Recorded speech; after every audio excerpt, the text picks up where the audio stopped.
How do you ask open-ended questions so you don't go into interview mode on dates? It is sometimes hard for guys to think of those things in the moment. So one of the best techniques, I say, is to practice as much outside the moment as possible. The same way a great public speaker would, or an actor, or somebody in improv. They're not just only practicing in that last moment where they need to deliver a perfect line or a perfect question in this regard. So one thing I would say is go on a date, think about some of the topics that you had. Go home, write those topics down, and start to write down a bunch of open-ended questions that you'd want to actually get to know. So if she said that she was thinking about getting her pilot's license, I want you to say, how can I write some questions that are open-ended and that focus on getting to her emotions and her experiences and not just the data? So you don't want to just ask questions that are closed off, like, do you have enough hours to get your license? Yes or no. You don't want to ask, where do you think you'll take your test? It's not terrible if you ask that once, but most of your questions need to be more emotional based. Like, what got you so excited about,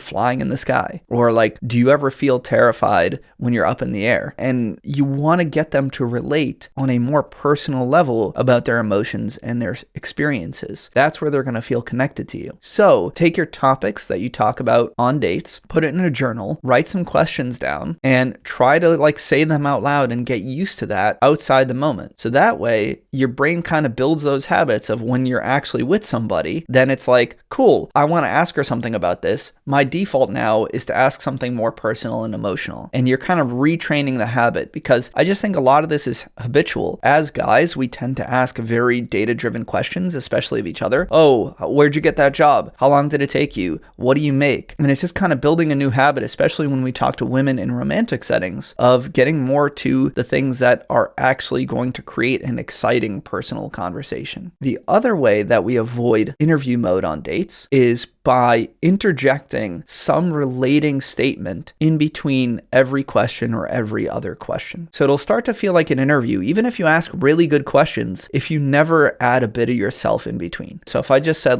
why'd you get your pilot's license? What do you love about it? Are you scared when you go up? Do you think you want to actually go commercial, or would you do something personal? That is just going to eventually feel like this guy's just asking me a lot for myself, and I'm always on the podium having to show who I am. And that's where people feel like they're being interrogated and they close down. Instead, I would say once I ask a question or so, try to talk back about it. So if you asked her, how do you feel when you're up in the air? Are you terrified? Are you excited? And then she answers a little bit. Talk about how you think you'd feel. Or you got a fear of heights. Or how it sounds incredible, or relate to some other way that you get that level of thrill. I would say something like, what's funny is I'm not scared of heights at all.